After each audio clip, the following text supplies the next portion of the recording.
आपके साथ प्रगति ठाकुर और आप मेरे साथ देख रहे हैं छत्तीसगढ़ और मध्य प्रदेश का सबसे विश्वसनीय चैनल इंडिया टाउन न्यूज।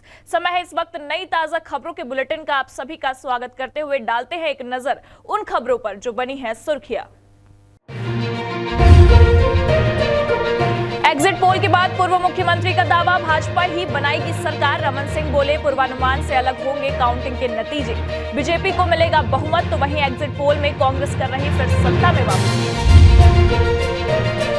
पूर्वानुमान में बम्पर जीत के साथ कांग्रेस की वापसी। बिलासपुर के कांग्रेस विधायक ने कहा, बहुमत के साथ फिर हमारी सरकार।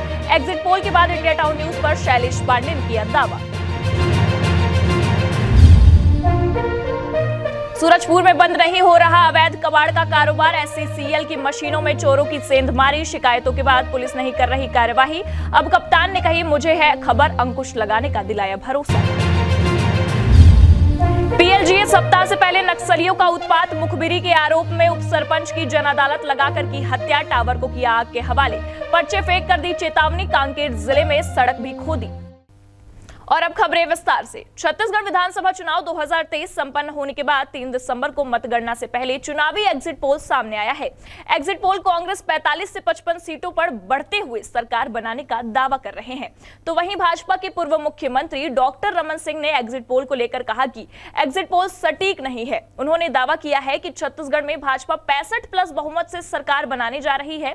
इंडिया टाउन न्यूज रायपुर संवाददाता प्रेम निर्मलकर ने भाजपा के पूर्व मुख्यमंत्री डॉक्टर रमन सिंह से एग्जिट पोल के द्वारा बताए आंकड़ों को लेकर एक्सक्लूसिव चर्चा की। छत्तीसगढ़ में विधानसभा चुनाव के एग्जिट पोल आ चुके हैं। एग्जिट पोल आने के साथ ही हम इस वक्त पूर्व मुख्यमंत्री डॉक्टर रमन सिंह हैं जो भारतीय जनता पार्टी की हम बात करते हैं। छत्तीसगढ़ में एग्जिट पोल आ चुका है। एग्जिट पोल लेकर के जो कांग्रेस ने मुख्यमंत्री ने दावा किया कि अब छत्तीसगढ़ फिर से कांग्रेस सरकार बने, क्या कैसे देखते हैं आप उसको? नहीं, स्पष्ट है भाजपा की सरकार बनेगी। रुझान दिख रहा है, वो वोटों में 48 सीट दिखाने का प्रयास जरूर हुआ है, मगर रुझान 48 सीट में आके रुकेगा नहीं। जिस प्रकार 15 सीट से बढ़ के 48 सीट तक बढ़ते हुए दिख रहे हैं, ये बढ़ेगा 52 और 55 सीटों पे जाके रुकेगा। सर, एग्जिट पोल में तो लग रहा है कि भारतीय जनता पार्टी कहीं न कहीं पे अपनी जो प्रबलता दावा है कम दिख रही है, लेकिन आप दावा कर रहे हैं, तो कैसे देखते हैं आप उसको, जो आने वाली सरकार में जो छत्तीसगढ़ की फिर से भाजपा की सरकार बनाएंगे? बिल्कुल स्पष्ट रूप से बनाएगी, बहुमत के साथ बनाएगी। और जिस प्रकार जो चाहे उत्तर का हो या दक्षिण का हो या बस्तर या सरगुजा का हो, जो आज नेक टू नेक फाइट दिखाने का प्रयास हो रहा है 20-22 सीटों पे, उसका रुझान भारतीय जनता पार्टी के पक्ष में ही जाएगा। क्या लगता है, कांग्रेस ने पूरे दावे कर रहे हैं कि अब जो है 75 पार का नारा दे रहे हैं, तो साथ हम सरकार बनाएंगे, तो पार वाले 40 पार नहीं कर पा रही हैं। ये थी हमारे बीच पूर्व मुख्यमंत्री डॉक्टर रमन सिंह, जिन्होंने साफ तौर पे कहा है कि अब छत्तीसगढ़ में भाजपा की सरकार बनेगी और सरकार बनने के साथ ही जो एग्जिट पोल है वो जो एग्जिट पोल को साथ मात दे के जो भाजपा की सरकार बनाने का पूरा दावा किया है। मेरे से होगी दिपेश सोनकर के साथ मैं Prem Nirmalkar, India town news Raipur Chhattisgarh. Chhattisgarh के 90 विधानसभा चुनाव के 1181 प्रत्याशियों की किस्मत ईवीएम मशीन में बंद है। 3 दिसंबर को जिनके भाग्य का फैसला होने जा रहा है, वहीं परिणाम आने से पहले एग्जिट पोल सामने आए हैं, जिसको लेकर छत्तीसगढ़ विधानसभा में पूर्ण बहुमत से कांग्रेस की सरकार बनाने का दावा किया जा रहा है, जिसे लेकर राजधानी रायपुर के एयरपोर्ट में बिलासपुर कांग्रेस विधायक शैलेश पांडे ने इंडिया टाउन न्यूज रायपुर संवाददाता प्रेम निर्मलकर ने एग्जिट पोल को लेकर खास बातचीत की। हो चुके विधानसभा चुनाव के अब मतगणना के टाइम आ चुके हैं, तो हमारे बीच बिलासपुर विधायक शैलेश पांडे हैं। उससे जानते हैं कि खासकर एग्जिट पोल के द्वारा 45 से 55 का जो आंकड़ा दिखा रहे हैं एग्जिट पोल, क्या लगता है कितने मुहूर्त से आप सरकार बना पाएंगे? देखिए, एग्जिट पोल के आंकड़े जो हैं वो एक सैंपल आंकड़े हैं, और सैंपल आंकड़े भी ये बता रहे हैं कि कांग्रेस की सरकार बन रही है। और पूर्ण आंकड़े जब तक नहीं आ जाएंगे तब तक ये कहना कितनी सीटें आएंगी ये नहीं कह सकते हैं, लेकिन ये मुझे पूरा विश्वास है कि पूर्ण आंकड़े जब आ जाएंगे तो पिक्चर क्लियर हो जाएगी और जो एग्जिट पोल में जो आंकड़े दिखाए जा रहे हैं उससे बढ़ेंगे। भाजपा द्वारा पूरा दावा कर रहे हैं जो एग्जिट पोल है वो काट नहीं आएगा, काम नहीं कर रहा है, जो खुद 65+ सरकार बनाने की दावा कर रहे हैं, तो इसमें कितना देखते हैं आप? अब मुंगेरी लाल के सपने देखने को तो किसी को मना नहीं किया गया है, सब अपना देखते रहें, कोई बात नहीं है। और भाजपा अपने दावे करती रहे। भाजपा ये देखे कि उसने 15 साल सरकार चलाई तो कैसी सरकार चलाई, उसका चिंतन करे, उस पर मंथन करे और फिर बयानबाजी करे। क्या लगता है फिर से जो सत्ता में आकर के जो जो घोषणाएं जो किए हैं वो कहीं इफेक्ट पड़ा है, जो मतदाताओं को कांग्रेस पक्ष में ज़्यादा मतदान पड़े हैं?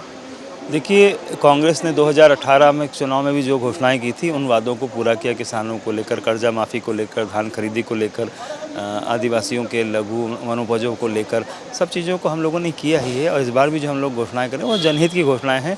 लोगों की ज़रूरत है, उसको हम जैसे ही सरकार आएगी सबसे पहले उनको पूरा करने का प्रयास करेंगे। ये आखिरी सवाल, क्या लगता है कि जो एग्जिट पोल और जो दावे 3 तारीख को जो परिणाम आने वाले परिणाम को लेकर के आप दावे कर सकते हैं कि 3 तारीख को कांग्रेस की सरकार बनने वाली है? एग्जिट पोल के आंकड़े ही बता रहे हैं कांग्रेस की सरकार बन रही है, तो दावा करने की ज़रूरत ही नहीं। एग्जिट पोल खुद बता रहा है। मैं तो ये कह रहा हूँ कांग्रेस की सरकार तो बन ही रही थी, एग्जिट पोल के आंकड़े भी बता रहे हैं। और 3 तारीख को और पिक्चर साफ हो जाएगी कि कितने सीटें आ रही। ये थे हमारे बीच बिलासपुर विधायक शैलेश पांडे जी, जिन्होंने बताया है कि जो भास्कर के एग्जिट पोल है, जो दावे किए हैं वो 45 से 55 प्लस बताया जा रहा है। तो कहीं ना कहीं पे जो सरकार बनने का पूरा यहाँ पे कांग्रेस की ओर से पक्ष दिखते नज़र आ रहा है। तो हम कह सकते हैं जो 3 तारीख को जो परिणाम आएंगे, मतगणना होगी, मतगणना के बाद जो परिणाम होंगे उसमें कांग्रेस की बहुमत से सरकार बनेगी, फिर से कांग्रेस की सरकार लाने का उसने दावा किया है। मेरे सहयोगी दीपेश सोटा के साथ मैं Prem Nirmalkar, India town news, Jaipur, Chhattisgarh. Surajpur Vishrampur थाना क्षेत्र में आने वाले SECL का नाम आए और यहां से कोयला और अवैध कबाड़ चोरी कारोबार का नाम ना आए, ऐसा हो नहीं सकता। जी सच सुना, यहां रोज होती है लाखों के कबाड़ और कोयले की चोरी। सूरजपुर जिले के विश्रामपुर SECL की खदानों में कोयला उत्पादन के लिए करोड़ों की मशीन लगी हुई है। उसमें कुछ मशीन बंद पड़ी हुई है। ऐसे ही बेशकीमती मशीनों को चोरों के द्वारा अंदर जाकर इन्हें काट कर इनके पार्ट्स की आराम से चोरी की जा रही है और लाखों के सामान को कबाड़ के रेट में बेचा जा रहा है। चोरों के हौसले इतने बुलंद है कि इनके द्वारा कई बार SECL खदान में लगे गार्ड के साथ बुरी तरह से मारपीट भी की जा चुकी है। चोरों की सूचना SECL के द्वारा आए दिन थाने में दी जाती है, लेकिन कार्रवाई के नाम पर छोटी मोटी रस्म अदायगी कर दी जाती है। यही वजह है कि लगातार विश्रामपुर क्षेत्र में चोरी की सूचनाएं मिल रही हैं, जिस पर जिले के SP ने भी माना कि उन्हें इनकी खबर है, जिस पर कहा अंकुश लगाया जाएगा और कार्रवाई की जाएगी। ये अभी जानकारी दी जा रही है कि विश्रामपुर थाना क्षेत्र में क्योंकि SECL का है, वहाँ पे कई बार ऐसे कबाड़ की शिकायत आती रहती है, लेकिन अभी जो भी है कबाड़ के काम जो कर रहे हैं अवैध काम, इस पर सख्त कार्रवाई की जाएगी। किसी भी प्रकार का अवैध काम हो, या कोयला चोरी का हो या कबाड़ का है, इसमें पुलिस पूर्ण तरह से सख्त कार्रवाई करेंगे। और चूंकि थोड़ा चुनाव का काम है, थोड़ा हो सकता है कि कुछ जगह ढीला हुआ होगा, लेकिन फिर से पूरी तरह से इस क्षेत्र में इस अवैध काम पर रोक लगाई जाए। सवाल यह है कि पुलिस इन चोरों पर कार्रवाई क्यों नहीं करती है, जबकि SECL द्वारा बार बार सूचना दी जाती है। अब देखना होगा कि जिले के कप्तान के पास सूचना मिलने के बाद चोरी पर अंकुश लग पाता है या कुछ दिन चोरी बंद होने के बाद फिर से एक बार इस तरह का अवैध कारोबार देखने को मिलेगा। इंडिया टाउन न्यूज के लिए सूरजपुर से एजाज खान की रिपोर्ट। भारत निर्वाचन आयोग द्वारा विधानसभा चुनाव की घोषणा तिथि 9 अक्टूबर से संपूर्ण जिले में आदर्श आचरण प्रभावशील है। 17 नवंबर को जिले में मतदान संपन्न हो चुका है। इसके साथ ही दुर्ग जिले के 6 विधानसभा, दुर्ग ग्रामीण, दुर्ग शहर, भिलाई नगर, पाटन, अहिवारा, वैशाली नगर की सीटों में मुख्यमंत्री भूपेश बघेल, गृह मंत्री ताम्रध्वज साहू सहित कुल 112 प्रत्याशियों का भाग्य EVM मशीनों में कैद है, जो कि श्री शंकराचार्य इंजीनियरिंग कॉलेज जुनवानी भिलाई में 3 लेयर सुरक्षा के बीच महफूज रखा गया है। वोटों की गिनती का कार्य 3 दिसंबर को श्री शंकराचार्य इंजीनियरिंग कॉलेज जुनवानी भिलाई में ही प्रातः 8 बजे से किया जाएगा। भवन के भूतल एवं प्रथम तल में सभी 6 विधानसभा क्षेत्रों की मतगणना का कार्य संपन्न होना है। विधानसभावार सभी 6 विधानसभा के लिए 14 टेबल में मतों की गणना की जाएगी। प्रत्येक टेबल में एक सुपरवाइजर, सहायक रिटर्निंग ऑफिसर, गणना सहायक और माइक्रो ऑब्जर्वर होंगे। डाक मतपत्र को 2 वर्गों में बांटा गया है, इलेक्ट्रॉनिक ट्रांसमिटेड पोस्टल बैलेट एवं साधारण डाक मतपत्र। दोनों की गणना के लिए अलग अलग गणना परिवेशक और गणना सहायक होंगे। मतगणना दिवस को मतगणना केंद्र के 300 मीटर की परिधि के भीतर मोबाइल फोन ले जाना एवं इसका उपयोग प्रतिबंधित रहेगा। इसके साथ ही 3 दिसंबर को ड्राइव डे भी घोषित किया गया है।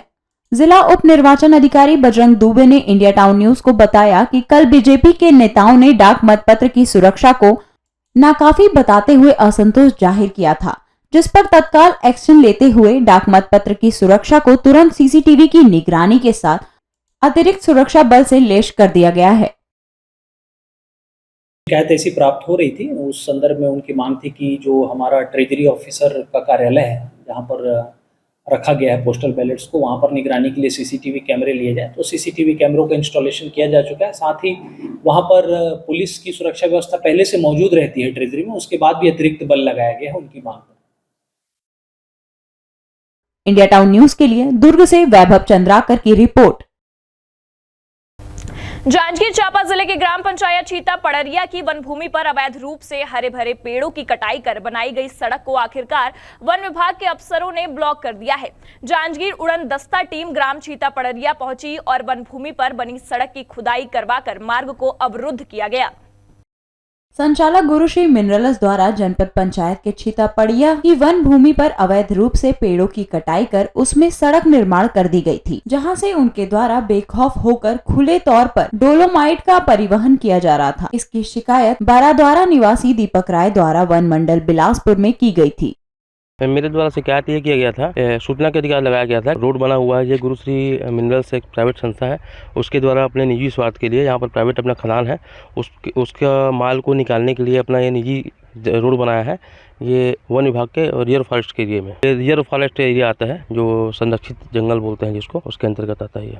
शिकायत के बाद वन विभाग की टीम ने पंचनामा बनाकर वन भूमि पर बनी सड़क को दोनों ओर से जेसीबी से खुदाई करवाने के बाद बंद कर दिया। पंचायत के जनप्रतिनिधि सहित अधिकारी कर्मचारी अन्य लोगों की उपस्थिति में यह कार्यवाही की गई। वन विभाग की टीम जब छीता पाड़िया वन भूमि जहां पर गुरुश्री मिनरल्स द्वारा बनाई गई सड़क के पास पहुंचे, जहां गुरुश्री मिनरल्स के कर्मचारी मौजूद थे। उपस्थित कर्मचारी ने सड़क निर्माण के पेपर रायगढ़ स्थित कार्यालय में होने की बात कही, जबकि वहां पर वन विभाग के जिम्मेदार अधिकारी ने बताया कि गुरुश्री मिनरल्स को वन भूमि में लगे पेड़ों को काटने और सड़क बनाने की अनुमति नहीं दी गई है।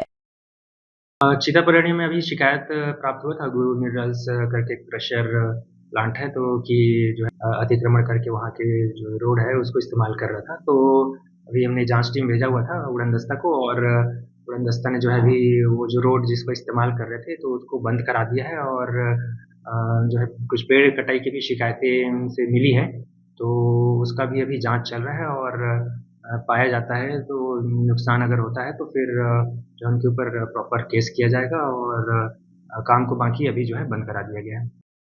इंडिया टाउन न्यूज के लिए जांजगीर चांपा से प्रशांत सिंह की रिपोर्ट। जगदलपुर नगर निगम क्षेत्र अंतर्गत सफाई को लेकर निगम कमिश्नर एक्शन मोड में नजर आ रहे हैं, जिन्होंने कई ठेकेदारों को निर्माण कार्य धीमी रफ्तार से चलने की वजह से नोटिस भी दे दिया। तो वहीं साफ सफाई को लेकर वाहन यार्ड के काम में लापरवाही बरतने वाले कर्मचारी को निलंबित कर दिया है।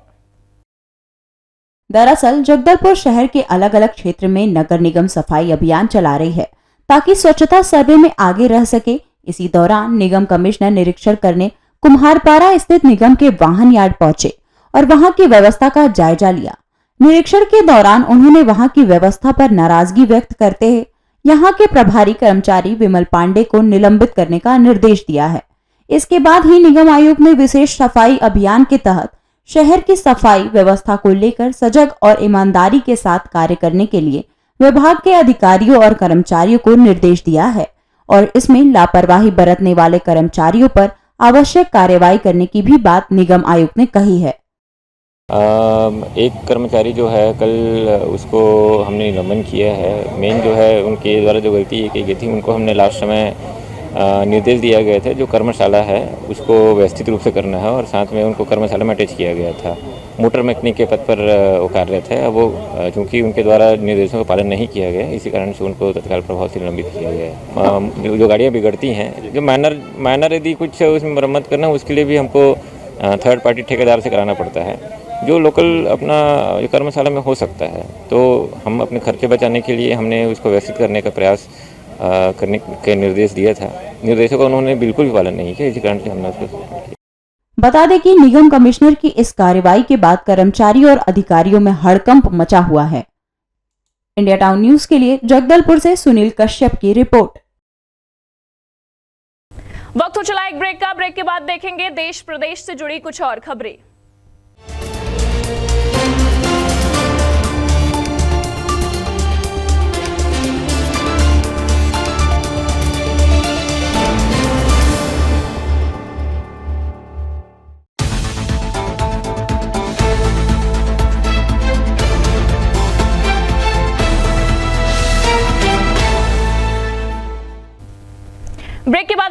स्वागत है। खबर कांकेर से आ रही है, जहां पर एक बार फिर से नक्सलियों ने जमकर उत्पात मचाया है। जानकारी के मुताबिक कंदाड़ी गांव के उपसरपंच की हत्या नक्सलियों ने कर दी है।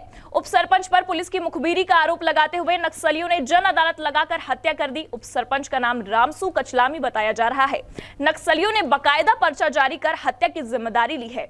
दूसरी तरफ नक्सलियों ने पीवीही 62 में मोबाइल टावर को भी आग के हवाले किया है। नक्सलियों ने उत्पात मचाते हुए संगम जाने वाली पक्की सड़क को भी जगह जगह से काट कर सड़क को उखाड़ दिया और उसे बर्बाद कर दिया है। साथ ही यहां भारी मात्रा में पर्चे फेंके हैं। बता दें कि शनिवार 2 दिसंबर से नक्सलियों का PLGS सप्ताह शुरू हो रहा है। इससे पहले ही छोटे बेटिया और बांदे थाना क्षेत्र में नक्सलियों ने जमकर उत्पात मचाते हुए जहां टावर को तबाह किया, सड़क को खोद डाला, वहीं उपसरपंच को भी मौत के घाट उतार दिया है। केसीजी पुलिस ने मॉक ड्रिल कर दंगाइयों और असामाजिक तत्वों को संदेश दिया है। वह किसी भी परिस्थितियों से निपटने पूरी तरह से मुस्तैद है। बलवा जैसी घटना व विपरीत परिस्थितियों से निपटने के लिए खैरागढ़, छोई खदान, गंडई पुलिस द्वारा खैरागढ़ के फतेह सिंह मैदान में मॉक ड्रिल अभ्यास किया गया। विधानसभा चुनाव के लिए मतगणना के पूर्व पुलिस अधीक्षक अंकित शर्मा की उपस्थिति में पुलिस के जवानों ने मॉक ड्रिल अभ्यास किया, जिसमें बलवा, चक्का जाम, आगजनी या लाठीचार्ज जैसे परिस्थितियों से निपटने की तैयारी की। कभी ना कभी लॉ एंड ऑर्डर की स्थिति निर्मित होती है, तो अलग अलग सिनेरियो को देखते हुए, जैसे आगजनी का कभी सिनेरियो होता है या फिर चक्का जाम का होता है या कभी लाठी चार्ज या अन्य किसी भी प्रकार के सिनेरियो होते हैं या VIP ड्यूटी का होता है, तो उसमें किस प्रकार से रिस्पॉन्ड करना है और किस तरीके से चीज़ों को बिना किसी एस्केलेट किए, बिना किसी चीज़ को बढ़ाए उसको कैसे नियंत्रित करना है, इसको लेकर के मॉक ड्रिल का आयोजन किया गया था। तो लॉ एंड ऑर्डर में एक प्रॉपर हैंडलिंग के लिए और उसको ध्यान में रखते हुए आज मॉक ड्रिल का जो है खैरागढ़ पुलिस के द्वारा आयोजन किया गया था। 3 दिसंबर को वोटिंग की गिनती है। ऐसे में पुलिस किसी भी लिहाज सुरक्षा को लेकर चूक नहीं करना चाहती। इंडिया टाउन न्यूज के लिए केसीजी से तुलेश सिन्हा की रिपोर्ट। भिलाई स्टील प्लांट में एक बार फिर हादसा हुआ, जिसमें एक ठेका मजदूर हादसे की चपेट में आ गया है। गंभीर रूप से जख्मी मजदूर को मेडिकल पोस्ट ले जाया गया, जहां प्राथमिक उपचार के बाद उसे सेक्टर 9 हॉस्पिटल रेफर कर दिया गया। भिलाई इस्पात संयंत्र के लोको रिपेयर शॉप में कार्य के दौरान बीती शाम करीब 5 बजे मजदूर स्लिप होकर गिर गया। हादसे के कुछ समय के भीतर ही ठेका एजेंसी के कर्मचारी जख्मी मजदूर को वहां से लेकर प्राइवेट अस्पताल रवाना हो गए।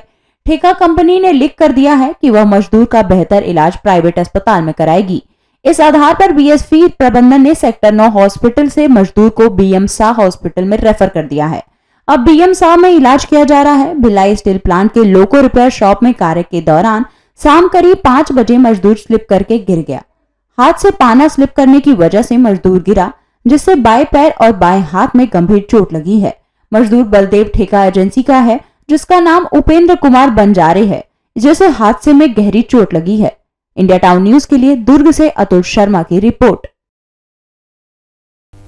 धान खरीदी के लिए इस बार ऑनलाइन के साथ साथ ऑफलाइन की भी सुविधा विभाग द्वारा मुहैया कराई गई है। यानी किसान अब ऑनलाइन ऐप के माध्यम से अपना टोकन प्राप्त कर रहे हैं। वहीं 50 ऑनलाइन टोकन और 50 मैनुअल टोकन किसानों को प्रदान किया जा रहा है, ताकि किसी प्रकार भी किसानों को लाइन में लगकर टोकन कटवाने की झंझट न करनी पड़े।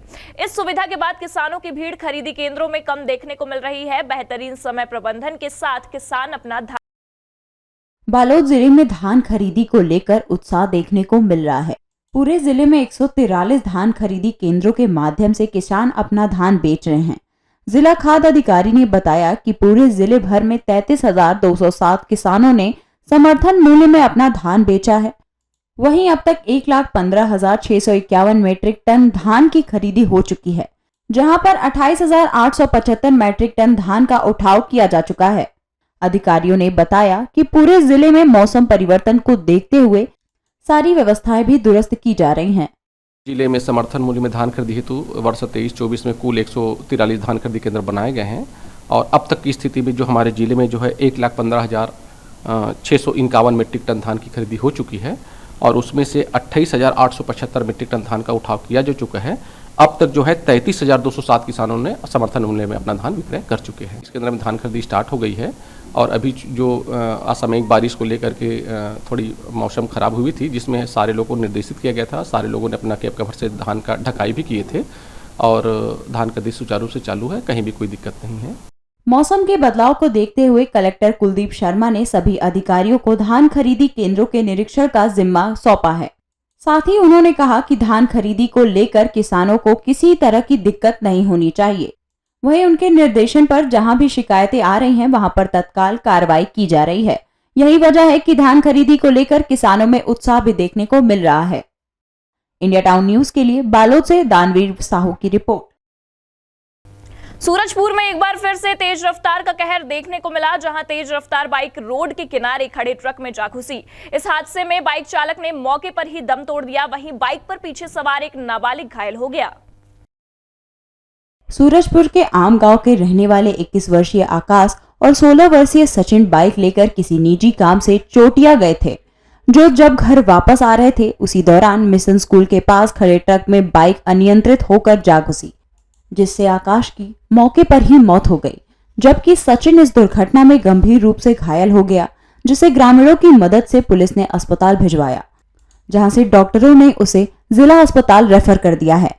तारा पुलिस मार्ग कायम कर जांच में जुट गई है। तारा चौकी के अंतर्गत रोड किनारे खड़ी गाड़ी में मोटरसाइकिल चालक के द्वारा ठोकर मारने से एक्सीडेंट होने से मोटरसाइकिल चालक को घायल होने पर इलाज हेतु रवाना किया गया।